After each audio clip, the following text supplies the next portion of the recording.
గతంలో కంటే ఇప్పుడు కరెంట్ బిల్స్ ఎక్కువ వస్తున్నాయి.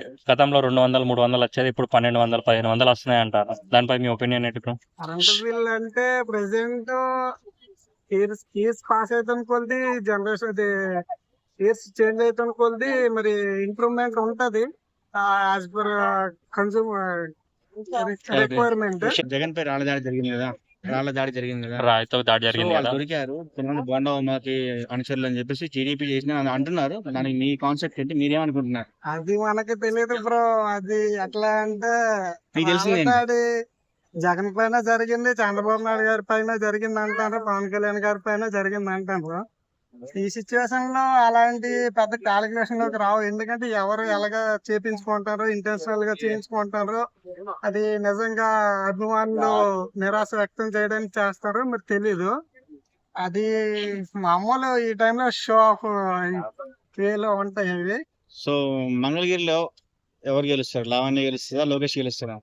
మంగళగిరి మాకంత ఐడియా లేదు బ్రో. మా వాలంటీర్ వ్యవస్థ పైన మీ ఒపీనియన్ ఏంటి బ్రో? వాలంటీర్ వ్యవస్థ అయితే బాగానే ఉంది బ్రో. యాజ్ ఏ విలేజర్స్ మాకైతే బాగానే ఉంది. వాలంటీర్ వ్యవస్థ ద్వారా అక్కడ ప్రజల యొక్క ఇన్ఫర్మేషన్ లీక్ అవుతుందని చెప్పి ప్రతిపక్షాలు విమర్శిస్తున్నాయి. అలా ఏం లేదు బ్రో. బట్ వాలంటీర్స్ ని ఇంకొంచెం మంచిగా యూజ్ చేసుకొని ఇంకొంచెం ఎక్కువ వాలంటీర్స్ ద్వారా ఏదైనా సంక్షేమ. చెప్పండి. షర్మిల జగన్ ఆపోజిట్ గా కాంగ్రెస్ ఎంపీగా పోటీ చేస్తుంది కడప నుంచి. మీరేం చెప్తారు ఆ గురించి? శర్మిల గారి గురించి అంత తెలియదు బ్రో. వాళ్ళ కడప సైడ్ మాకు అంత ఐడియా లేదు. మా సైడ్ మీ ఎమ్మెల్యే ఎవరు? మా నియోజకవర్గం శ్రీకాకుళం నియోజకవర్గం. ఎవరు? గుండె శంకర్ కూటమి అభ్యర్థి ధర్మాన ప్రసాదరావు గారు. వైసీపీ. ఓవరాల్ గా ఎవరు గెలుస్తారు అనుకుంటున్నారు 2024? 24 లో ఓవరాల్ గా జగన్ గారు అయితే గెలుస్తారు అనుకుంటాను. ఎన్ని సీట్లు రావచ్చు అంటారు? 175 కి సీట్స్ అయితే టఫ్ బ్రో, చాలా టఫ్. మేబీ జగన్ గారికి ఒక 100 వచ్చినా కూటమి అభ్యర్థులకు ఒక 75, 80 అట్లా వస్తుంది. జగన్ గారికి ఒక 90, 95 వస్తుంది. ఇప్పుడు జనసేనలో కూడా టీడీపీ అభ్యర్థులకి సీట్లు ఇచ్చారన్నారు. జనసేనలో కూడా టీడీపీ అభ్యర్థులకి సీట్లు వచ్చాయి, కష్టపడ్డ వాళ్ళకి సీట్లు ఇవ్వలేని చాలా మంది అంటున్నారు. మీరేమంటారు? అలా ఏం లేదు బ్రో. జనసేనకి ఇచ్చినాయి కొద్ది సీట్లు, దాంట్లో టీడీపీకి ఇవ్వకుండా జనసేనకి ఇచ్చారంటే అక్కడ లాజిక్ లేదు. 21 సీట్లలో కూడా చాలా మంది టీడీపీ నుంచి జనసేనకు వచ్చిన వాళ్ళే ఉన్నారు, కష్టపడ్డ వాళ్ళు ఎవరు లేరని అంటున్నారు.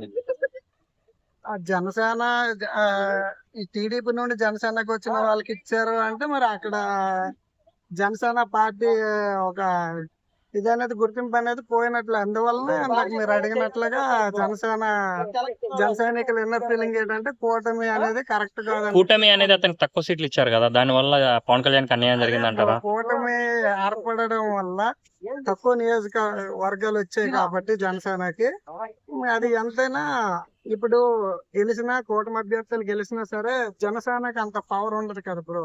పోతిన మహేష్ గురించి మీరేం చెప్తారు? అక్కడ టీడీపీ వర్మ గారు ఫుల్ సపోర్ట్ ఇచ్చారు కాబట్టి పవన్ కళ్యాణ్ గారు గెలిచే అవకాశం ఉంది. ఇప్పుడు కూటమితో చేరింది జనసేన అని. సో జనసేన నచ్చట్లేదు కొంతమందికి కూటమితో చేరడం.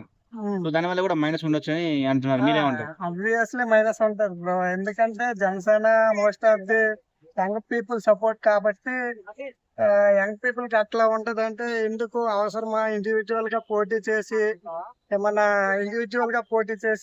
ఇండివిజువల్ గా గుర్తింపు వస్తే అది బాగుంటది కదా. ఇప్పుడు మింగిల్ అయితే ఏమైందంటే 2-3 పార్టీలతో కలిసి గెలిచారు అంటారు. మళ్ళీ ఈవెన్ కూటమి గెలిచినా కూడాను జనసేనకి ఆశించినంత